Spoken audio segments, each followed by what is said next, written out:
I like to also mention children anytime I give talks because children are almost always affected, whether the family who someone died had kids or didn't, or grandma or grandpa died, or a friend of, almost invariably children are involved somehow.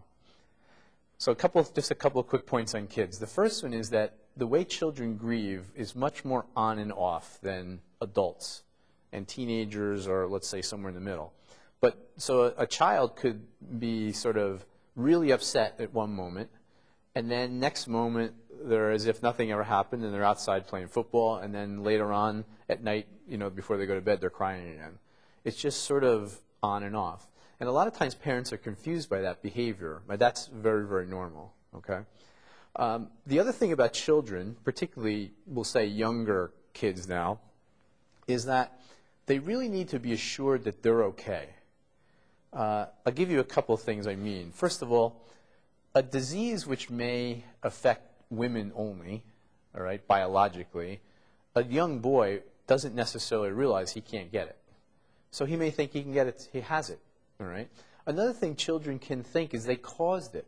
I mean, they really do think things that most people would never guess unless they've actually worked with the kids or they've read things about it. I mean, I had a child who told me one time, who was probably about 7 or 8 years old, that Grandpa, basically, he had caused Grandpa's death, is basically what he believed. And the reason was because the last time he saw Grandpa, Grandpa yelled at him. And, they were at Grandpa's house, and the kid was doing something. Grandpa told him to stop. And that, in the child's mind, led to Grandpa's dying. So this is just where kids, they just put stuff together. So they need to be assured that they're okay. They need to be assured that they didn't do certain things. But at the same time, we want to make sure whatever we assure them of is age appropriate, and we don't get into a big, long negotiation. I had someone tell me one time whose young wife died of breast cancer that my child asked the father, now, are you going to die too, Dad? And every kid will do that, by the way. They'll all worry about that if they don't actually verbalize it. And the father, instead of simply saying, no, we're okay, he said, well, I didn't really think Mom was going to die ever before. Now that happened to her, I guess I can't really tell you that I'm not, And I'm thinking to myself, please, don't do that to a child, this poor kid now. So we really just need to be direct with children and assure them that they're going to be okay.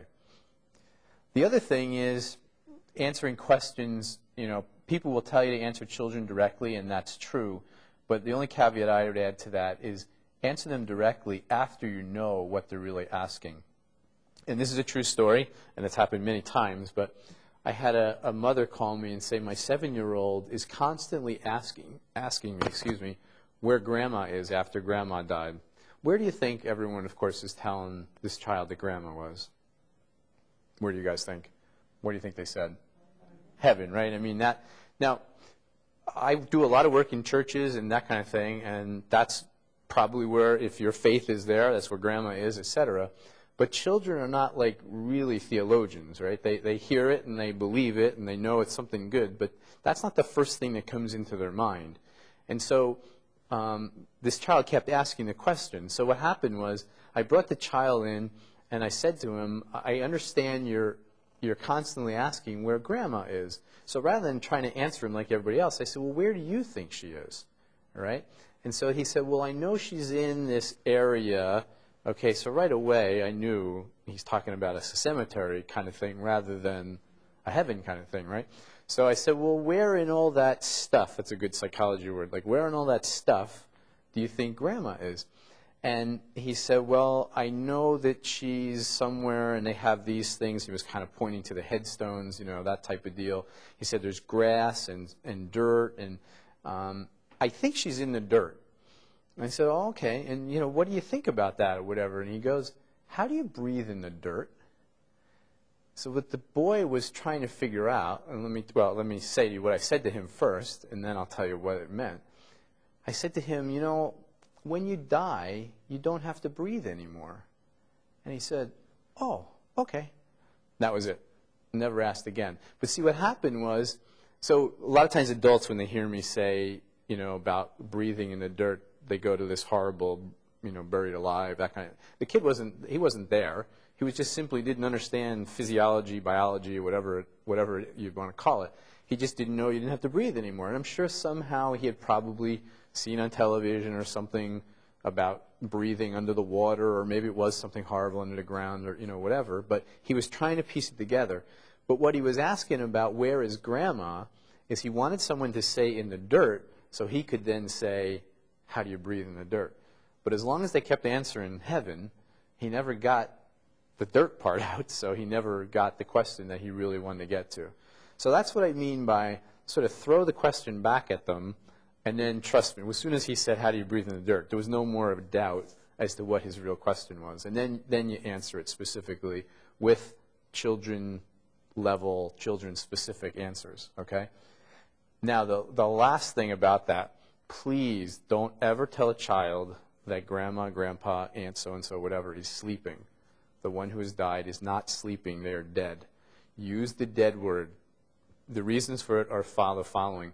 Number one, a child observes what happens in the funeral, if they're there, at the wake, if they're there at home later, mom's crying, dad's upset, whatever it might be. If the child sort of is told to associate sleeping with all of that horror, that poor kid will never try to go to sleep again, all right? Because the last thing they want to do is have poor mom as upset as the other sleeping person did. So they will try to stay awake forever until they can't, okay? So number one. Number two is we really should teach kids that death, dying, whatever, that one word is where all that baggage goes, right?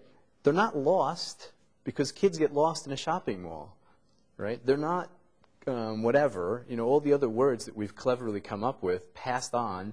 Now, again, passed on to some people might literally mean started a new life in heaven or whatever, and that's okay if that's your faith. But you have to understand, to a child, like, passed on doesn't really kind of, they like to touch stuff.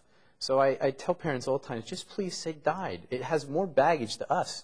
To a kid, it's just another word, okay? And it's good for them to learn that that's the word, and that's what goes along with that, all right? Lastly, and I'll talk about this again more in the holidays, but teenagers, young adults, somewhere in the middle, they're much more like adults in the way they deal with this, but they don't tend to share by nature, right? So the last thing we want to do with young people is constantly say, how you doing? How's it going? You don't seem to be telling me how you're doing. You don't seem to be expressing it enough, whatever. That just shuts them up even more and more, all right? So what we tend to want to be able to do is observe their behavior. They will tell me, I do a lot of talks on teenagers, and I usually always have teenagers review my talk with a PowerPoint and pen and pencil or whatever, and they hack it all up with red pens. They love doing that. But they'll always come to that one line that says, please tell my parents I need to be with my friends more than ever. Don't take it personally. That's where I need to be. And that's what they do need. That's what teenagers do. So as long as you trust the friends, as long as you feel they're safe, that kind of thing, unfortunately for us who would like to be the ones to help them as a parent, that's really where they need to draw their strength.